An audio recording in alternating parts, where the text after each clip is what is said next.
નમસ્કાર વિદ્યાર્થી મિત્રો, અગાઉના પીરિયડમાં આપણે સ્વાધ્યાય 5 વિભાગ સી જ પૂરો કર્યો હતો. હવે જોઈએ વિભાગ ડી. વિભાગ ડી માં દાખલા નંબર 5. નીચેનામાંથી કઈ સમસ્તી સંમિતતાથી વધુ નજીક છે? સંમિતતા એટલે કે સમાનતાથી વધુ કઈ નજીક છે તે જણાવવાનું છે.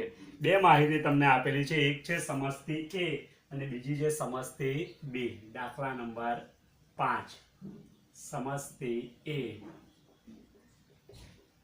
બરાબર છે. ચલો, સમસ્તી એ માં આપેલું છે x બાર બરાબર 56,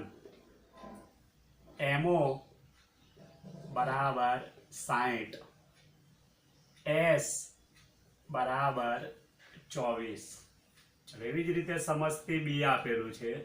સમસ્તી બી, તો સમસ્તી બી માં આપેલું છે x બાર બરાબર 56,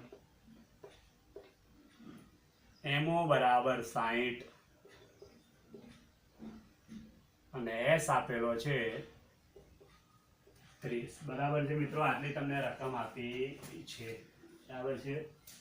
ચલો, હવે તમે જોઈ શકો કે x બાર, mo ને s આપેલા છે એટલે કાર્લ પિયર્સનની રીતે વિષમતાંક ગણવાનો હશે. બરાબર, તો કાર્લ પિયર્સનની વિષમતાંક માટે પહેલા બે આપણે ગણવાના છે, સમસ્તી એ અને સમસ્તી બી. બરાબર છે, તો આ સમસ્તી એ માટે, આ સમસ્તી બી માટે. તો x બાર, mo અને s આપેલા છે, તો કાર્લ પિયર્સનનું x બાર ને mo વાળું સૂત્ર j બરાબર x બાર માઇનસ mo છેદમાં s. ચલો, x બાર આપેલા છે 56, mo આપેલા છે -60 છેદમાં s 24. ચલો, 56 માંથી 60 બાદ કરશો તો -4 ભાગ્યા 24. ચલો, -4 ભાગ્યા 24 કરીએ તો જવાબ આવશે મિત્રો -0.17. આ સમસ્તી એ નો જવાબ આવ્યો. એવી જ રીતે સમસ્તી બી માં, તો એમાં પણ સેમ જ કિંમત આપી છે, તો એ જ સૂત્ર આવશે x બાર માઇનસ mo છેદમાં s. ચલો, x બાર 56, mo 60 અને s આપેલા છે 30, તો -4 છેદમાં 30. ચલો, તો 4 ભાગ્યા 30 કરીએ આપણે તો જવાબ આવશે -0.13. બરાબર છે મિત્રો, એક તમારે સમસ્તી એ નો જવાબ આવ્યો -0.17, જ્યારે સમસ્તી બી નો જવાબ આવ્યો -0.13. હવે તમને પ્રશ્ન પૂછેલો છે કે સંમિતતા એટલે મિત્રો સમાન. બરાબર છે, તો સમાન એટલે કે 0 ની કોણ નજીક છે. બરાબર, તો 0 થી તમે નજીક જવાબ જોશો મિત્રો, ચિહ્ન જ્યારે કે માઇનસ પ્લસ હોય તો એને અવગણવાના, એટલે કે એને ધ્યાનમાં માઇનસ પ્લસના ચિહ્નને જ્યારે જવાબ લખો ત્યારે ધ્યાનમાં લેવાનું નહીં, માત્ર જવાબને ધ્યાનમાં લેવાનો. સંમિતતાની નજીક જવાબ તમને પૂછે તો 0 ની નજીક કેટલો જવાબ હોય તે, તો 0 ની નજીક જવાબ છે 0.13. તો તમે લખી શકો કે સમસ્તી બી સંમિતતાની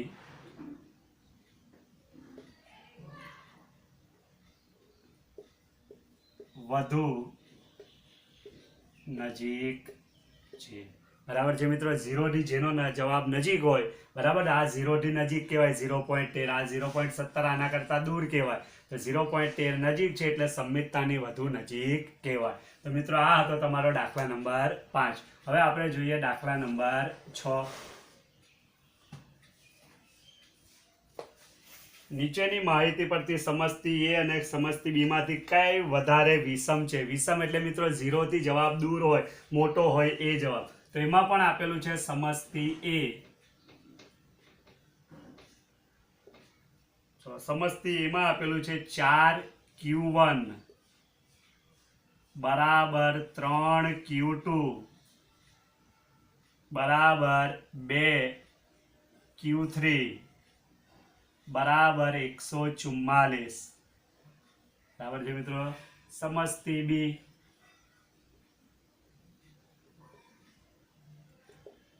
સમસ્તી બી માં આપણે જોઈએ તો q1 બરાબર 34.8, q2 મિત્રો q2 ને m પણ કહેવાય. બરાબર છે, તો q2 બરાબર 45.5 અને q3 બરાબર 70. ચલો, હવે ક્યુ આપેલા છે એટલે મિત્રો તમે સમજી શકો છો કે ક્યુ આપેલા હોય તો બાવલીનો વિષમતાંક ગણવાનો હોય, બરાબર. પણ અહીંયા મિત્રો તમે સમજતી એમાં જોશો તો બધું ભેગું આપ્યું છે, એક કરતા વધારે બરાબર આપી દીધા. 4Q1 બરાબર 3Q2 બરાબર 2Q3 બરાબર 144. તો પહેલા સમજતી એને આપણે છૂટા પાડીએ, બરાબર છે. સમજતી એની ગણતરી પહેલા કરીએ આપણે. તો સમજતી એમાં બધાને છૂટા પાડીએ તો પહેલા 4Q1, તો મિત્રો જેના બધાના બરાબર 144 છે તો તમે બધાના બરાબર 144 લખી શકો. તો 4Q1 બરાબર 144. આ બાજુ 4 ગુણાકારમાં છે, ઓલી પેલી બાજુ જાય તો ભાગાકારમાં, બરાબર. તો 144 ભાગ્યા 4.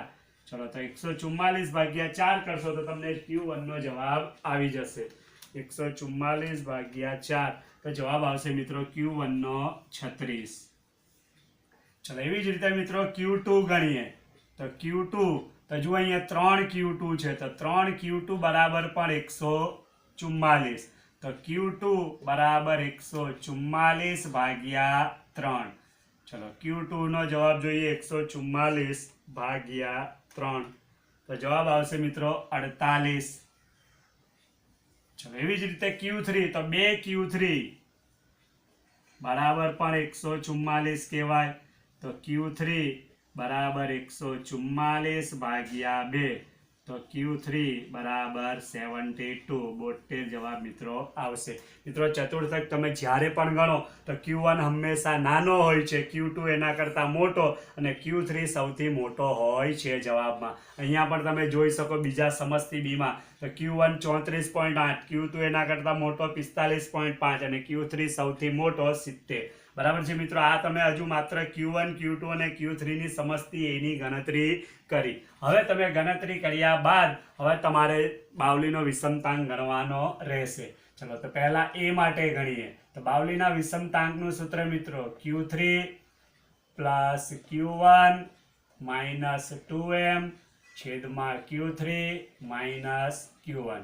ચલો પહેલા સમજતી એ લખેલું છે તો એમાં જોઈએ Q3, તો Q3 એમાં હતો મિત્રો 72 72 પ્લસ Q1 36 2m 2 ગુણ્યા m 48 ગુણ્યા 2 96 બરાબર 72 માઇનસ 36. ચલો 72 અને 36 પ્લસ કરીએ તો 108 માઇનસ 96. 72 માંથી 36 બાદ કરો તો બાદ બાકી 36.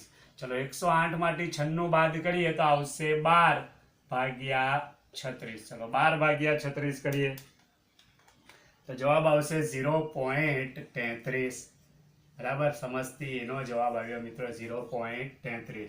ચલો એ જ રીતે સમજતી બી ગણીએ હવે આપણે તો બી માટે પણ આ જ સૂત્ર, કેમ કે બધી કિંમત સેમ જ છે. Q3 plus Q1 minus 2m છેદમાં Q3 માઇનસ Q1.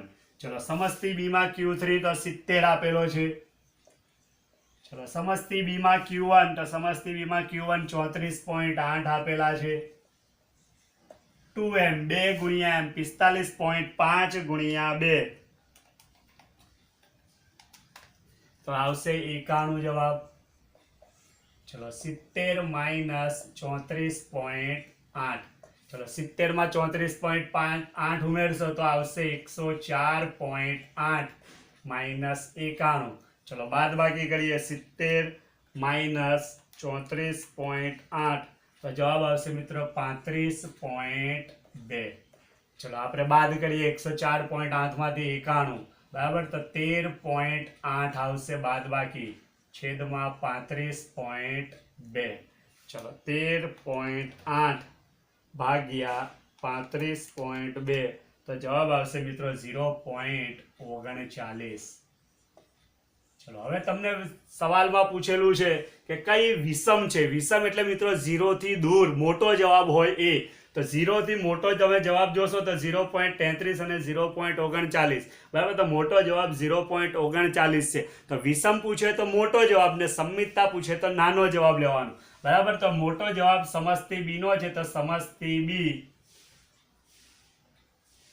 વધુ વિષમ છે.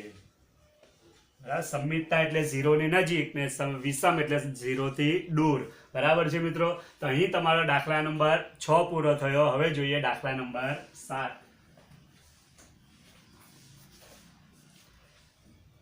એક આવૃત્તિ વિતરણમાં મધ્યસ્થથી તૃતીય ચતુર્થક.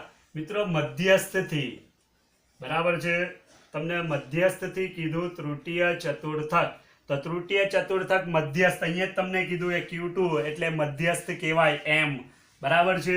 તો એના કરતા તૃતીય ચતુર્થક મોટો હોય તો પહેલા તૃતીય ચતુર્થક તમારે ધ્યાનમાં લેવાનું. તો તૃતીય ચતુર્થક એટલે Q3, મધ્યસ્થથી એટલે m, અંતરે એટલે માઇનસ. મિત્રો Q3 માઇનસ m આપેલા છે તમને 12.8.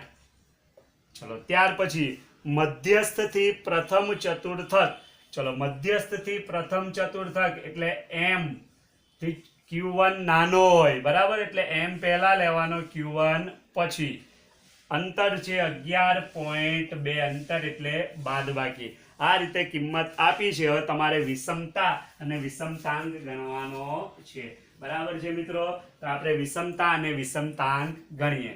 ચલો તો વિષમતા એ Q આપેલા છે એટલે બાવલીનું જ હોય. તો વિષમતા એટલે SK. ચલો બાવલીના વિષમતાનું સૂત્ર, બરાબર, તો Q3 minus m minus m minus Q1. આ રીતે સૂત્ર છે. ચલો Q3 માઇનસ m તો આપેલા છે તમને 12.8, માઇનસ m માઇનસ Q1 પણ આપેલા છે 11.2. ચલો 12.8 માંથી તમારે 11.2 બાદ કરવાના છે. બરાબર, તો 1.6. આ તમારી વિષમતા SK નો જવાબ મિત્રો. ચલો વિષમતાંક જે ઉપરનું સૂત્ર અંશ same, Q3 minus m minus m minus Q1. મિત્રો આ બાવલીનું બીજું મોટું પહેલું સૂત્ર છે અને આ પણ બાવલીનું સૂત્ર છે. બરાબર, બંને સૂત્રમાં તમે કિંમત મૂકો, જવાબ સરખો જ આવશે. ચલો Q3 minus m plus m minus Q1. Same અંશ જેવું જ, પણ ખાલી વચ્ચે માઇનસ હોય અંશમાં ને છેદમાં પ્લસ હોય. ચલો Q3 માઇનસ m આપેલા છે 12.8 માઇનસ 11.2 છેદમાં 12.8 પ્લસ 11.2. ચલો 12.8 માંથી 11.2 આપણે કરેલા છે 1.6. ચલો બંનેનો સરવાળો, તો 8 ને 2 10 નું શૂન્ય, વધી 1 3 ને 1 4 અને 2 24.0 અથવા 24. હવે આપણે ભાગાકાર કરીએ. 1.6 ભાગ્યા 24, તો જવાબ આવશે મિત્રો 0.07. બરાબર છે. વિષમતાનો જવાબ મિત્રો 1.6 અને વિષમતાંકનો જવાબ 0.07 આવ્યો મિત્રો. તો આ હતો તમારો દાખલા નંબર 7.